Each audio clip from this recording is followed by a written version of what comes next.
Welcome back, everyone. Sheepdog Smokey here, and this is a departure from a normal topic matter, which I am very happy to find. Today we look at the myth of learning styles.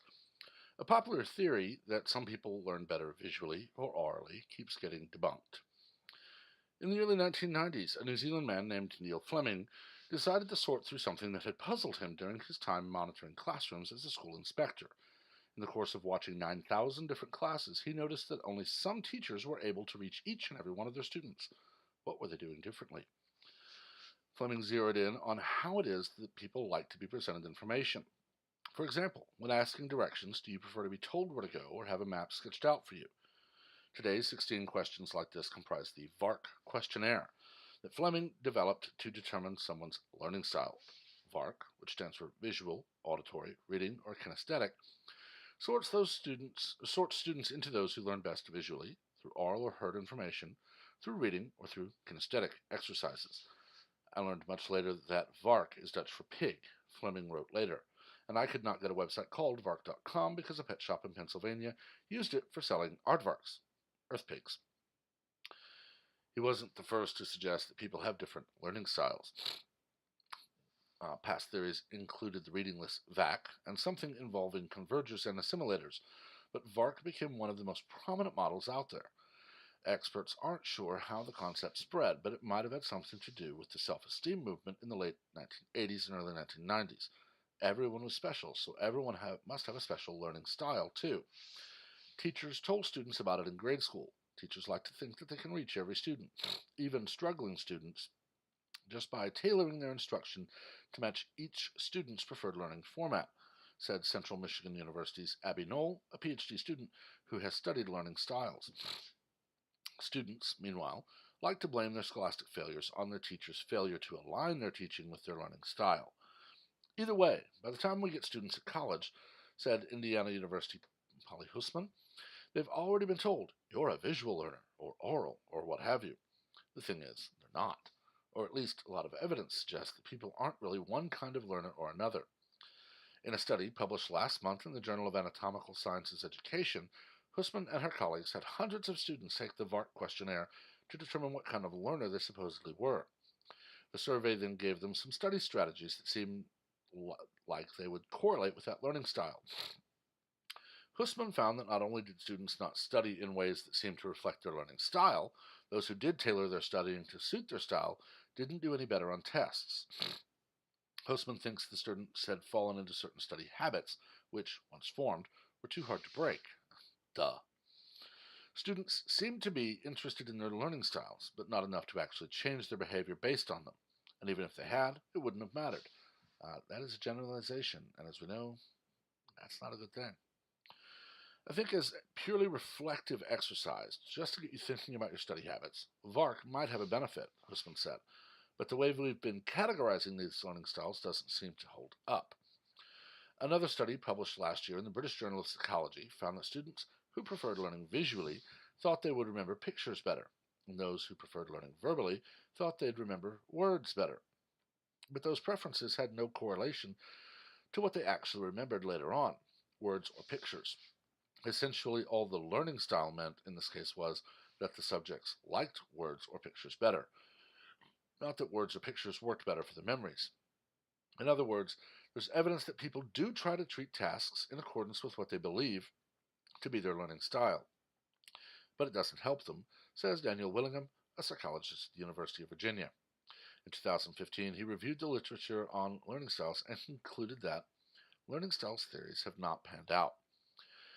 That same year, a Journal of Education Psychology paper found no relationship between the subject's learning style preference, visual or auditory, and their performance on reading or listening comprehension tests.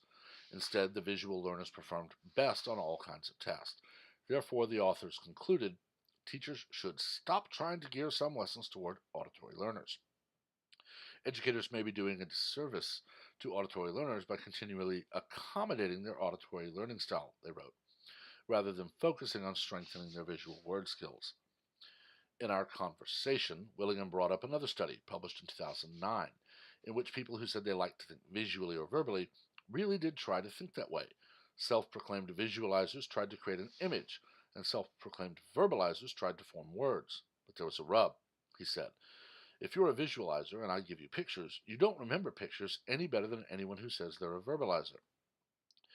This doesn't mean everyone is equally good at every skill, of course. Really, Willingham says, people have different abilities, not styles. Some people read better than others. Some people hear worse than others.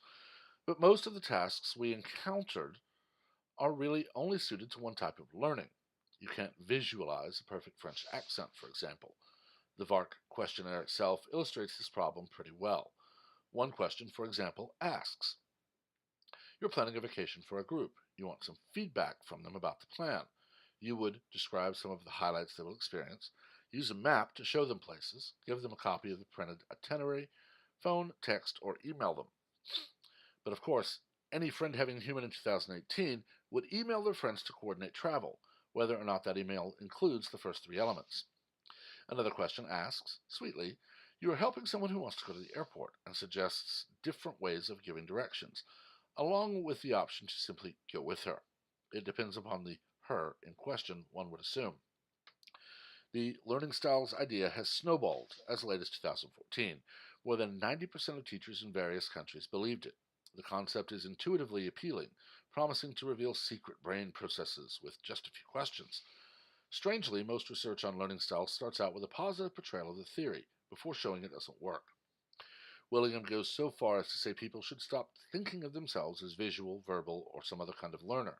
It's not like anything terrible is going to happen with you if you do buy into the learning styles, he says, but there's not any benefit to it either. Everyone is able to think in words. Everyone is able to think in mental images. It's much better to think of everyone as having a toolbox of ways to think, and think to yourself which tool is best. Dr. Willingham, asking which tool is best is asking how best to instruct, which would be a style. Hussman says the most important thing for anyone looking to learn something new is to just really focus on the material. That's what the most successful students from her study did, rather than, say, plopping some flashcards in your lap. I'm really watching football games, she said. Fleming did not return a request for comment by press time, but his own papers seemed to warn against getting too carried away by VARK. I sometimes believe that students and teachers invest more belief in VARK than it warrants, he wrote in 2006. You can like something, but be good at it or be not good at it. VARK tells you about how you like to communicate. It tells you nothing about the quality of that communication. In other words, it might help you learn about yourself, but it might not help you learn. Now, I'm going to not show the comments, but I'm going to kind of both agree and disagree with this at the same time. You see, growing up, my brother, my sister, and I all got wildly different grades until we hit one teacher. For my sister, it was very early on. She enjoyed school. I believe it was her first or second grade teacher. For me, it was my fourth. My brother, not until middle school. Now, I am going to be very light on the examples with my brother because we did find out he does have a form of dyslexia, which requires a very specific type of study and instruction. And once that was applied and we knew how to accommodate that learning disability, his education changed. And in fact, he is a very intelligent young man, but you have to know that you can't hand him a book and say, read this and learn it.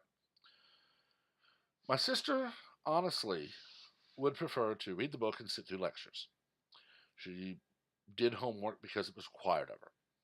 But when going through high school Algebra 1, I can guarantee you that she could have sat, read the book, and listened to the lectures, and aced every exam she was given.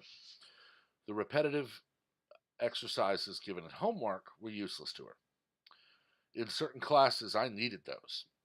I needed to work through quadratic equations 20 or 30 times until I had it down as a rote, here's how you do it. In others, I can look at something and just know it.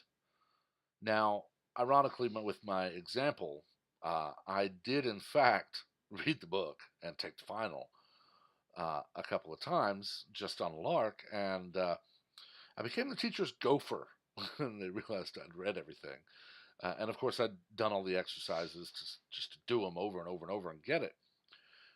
I don't do well as an auditory learner. You put me in a class and you tell me, sit here and listen to me. I'm going to get bored. I'm going to get tired, and you're going to throw something at me to wake me up because my snoring is waking or is bothering students 4 classrooms away. It's just a fact. In fact, I've had teachers call me out for not paying attention when in fact I can rattle off everything they've said back to me, but I was also reading a chapter in the book that was not related in any way to their lecture. It's just, I'm not a listener. I'm not. Honestly, I'm not really a reader either when it comes to learning. Ironically, I am an avid reader. If you want to teach me something, show me how to do it. And I'll give an example. When I got my first car, my father and I were talking, and we were planning for the Saturday because we knew that my car, being an older one, his car, being several years old, my mother's car, my sister's car, although she was out of school, she was still living at home for the first couple of years, all of us needed an oil change. So we're sitting there at dinner, and he's kind of explaining to me his process for doing 4 oil changes in an afternoon and taking as little time as possible. And he's talking about how, okay, we're going to go to the first car and we're going to start the oil draining, and we have 2 drip pans, so we're going to start the second one. By the time we start the second one, we should be able to go on back to the first one, and he's going through the whole thing. Drain it, then you pull the filter off, set the filter upside down in the drip pan, make sure to put the lug nut back into the oil pan, put the new filter on, tighten it. He's going through the whole thing. And I can go through the whole process now because I've done it about every 6 months for the last 25 years, 26 years actually. But at the time, he was speaking Greek. Now, the next day when we got out there, and he said, okay, put the jack, no, 2 inches to the right. Okay, take it out. We'd take the car up, we'd put it on the jack stands. And I would be rolling up under there on the creeper. All right, you see that nut? All right, don't take it all the way out. Just loosen it a little bit. And when you can move it with your fingers, push up really hard, loosen it, and then pull it away fast. You don't want oil all over yourself. That made perfect sense to me. Then when he said, all right, look over to your right and find the white circular thing. Yeah, we're going to take that out. Made perfect sense to me. Now, just a few years ago, I was driving a 1998 Ford Taurus, and I noticed that I was losing coolant fast. I mean, I was going through 2 to 3 gallons of water a day. Luckily, it was spring, and so it wasn't hot or cold. I didn't have to have antifreeze. But I was going through 2 to 3 gallons a day. I mean, literally filling it up, plus having a gallon with me that I would probably have to pull over and put some in on my way to work. Same thing on the way home. Found out that it was the coolant reservoir that had cracked, because every time I would pop the hood, there was steam. Found out it was blowing up, spraying on the engine.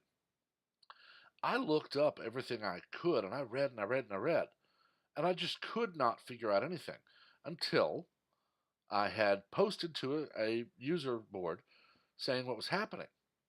Somebody twigged to, wait a minute, it's the passenger side, and there's always steam when you pop it. It's your reservoir, dude. Watch this video. 8-minute video. Boom. Called AutoZone. Need this part. Came in the next day. Came home. 3 bolts. Boom. Got a little wet. Put it back on. Bolted on. Hoses on. I learned how to replace the coolant reservoir on a 1998 Ford Taurus in 8 minutes from watching a video, when a couple of weeks of reading Ford message boards and forums on temperature problems with a Ford Taurus did nothing. It's just that simple. I don't really retain information as well unless I target my reading. If I had known coolant reservoir, I could have read that one little page in the manual and known what to do. But when I simply said, my car is overheating every day on the way to work and on the way home, and it's a 5-mile trip, I pop my hood, there's steam, I put more water in. Somebody twigged on the steam, I'm done. Now, why do I say all this? And I've gone quite a while, but I've got a little bit more. Why do I say all this? Learning styles are a thing, but they're not permanent.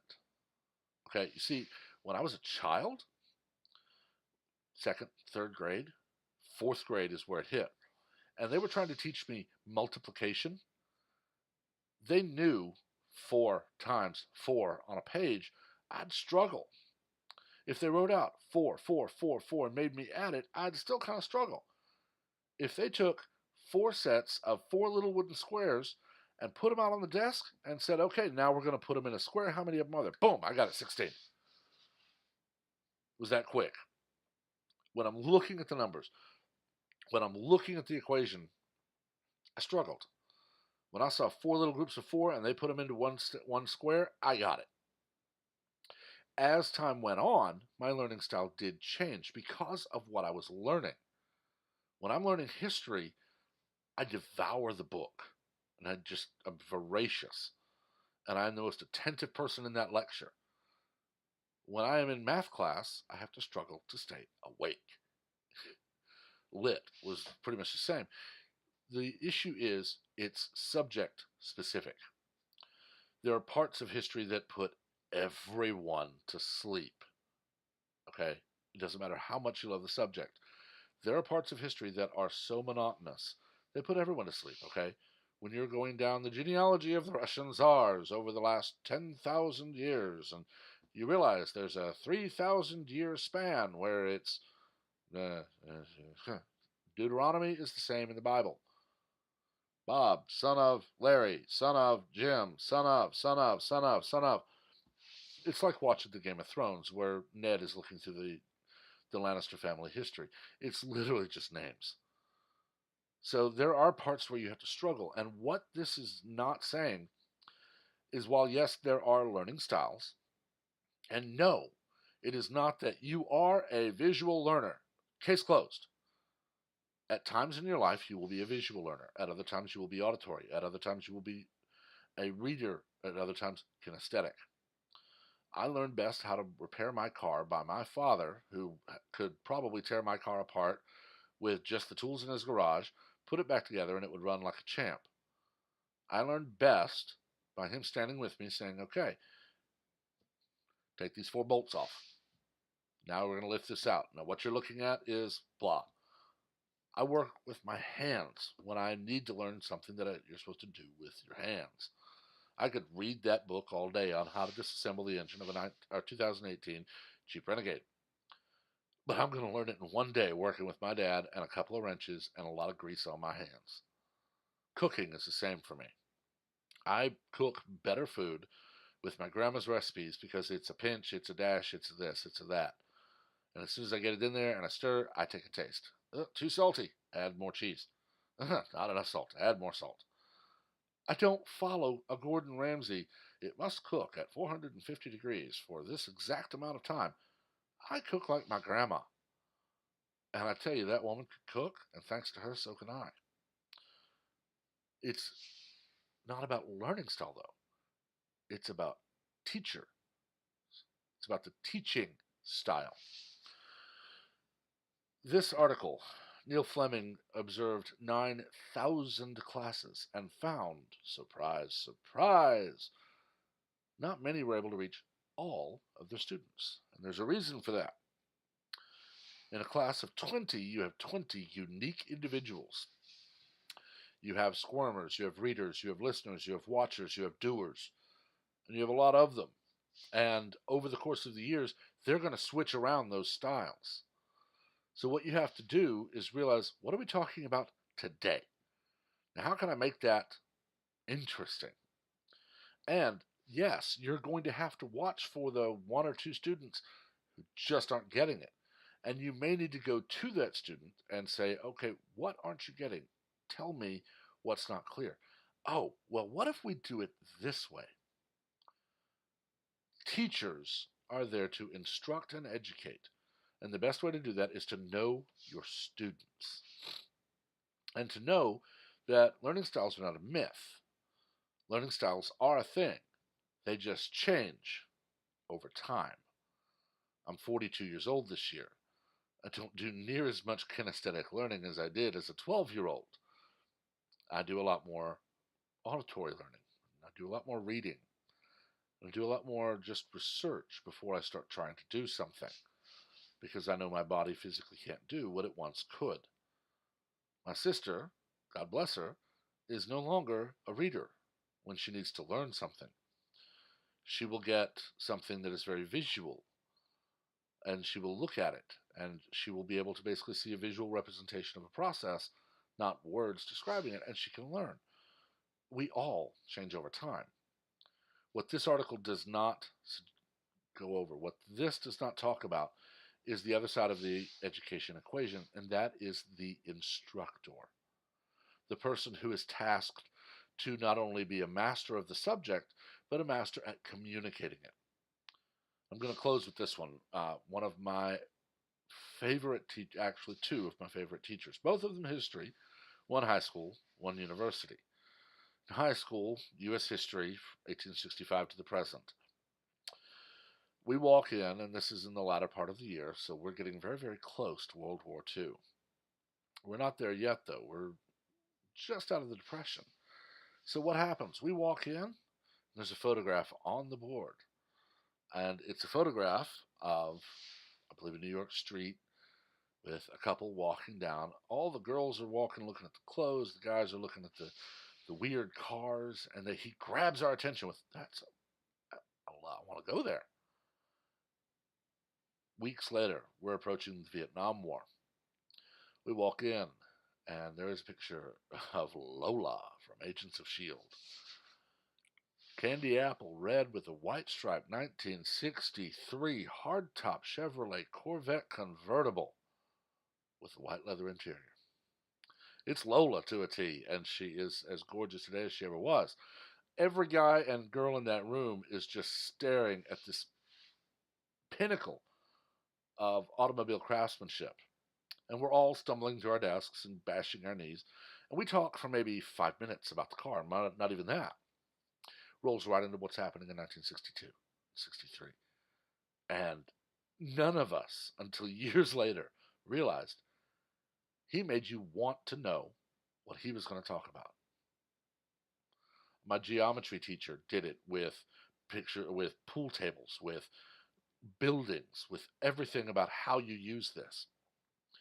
I had a teacher at college, and actually I lied. I'm going to do 3 specific teachers. My statistics teacher.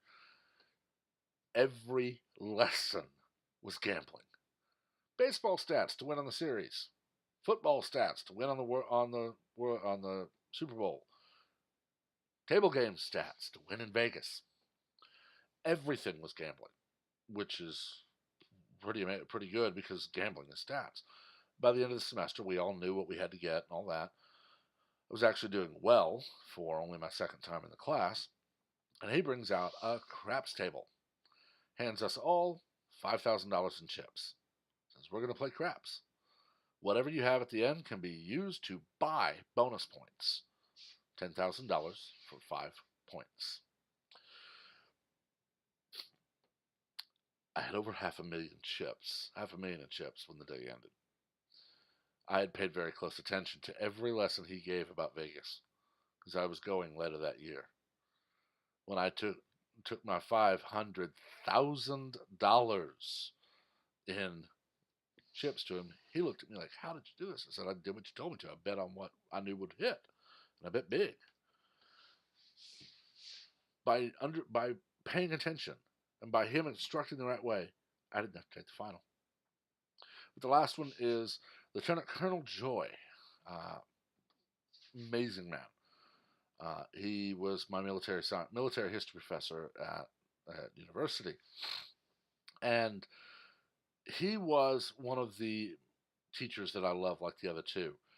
He would intersperse his lectures about World War I, World War II, Vietnam, Korea, Grenada, Desert Storm 1, Desert Storm 2, Operation Enduring Freedom, all of it. He would intersperse this with real world stories and all of the stuff. World War II, I actually was involved in one of them, as my great uncle was a tank commander at Normandy Beach, served under Patton. He had already served in North Africa fighting Rommel and then went to D-Day. Another great uncle died on 8 June 44. My grandfather was in Italy, another great uncle in the North Sea.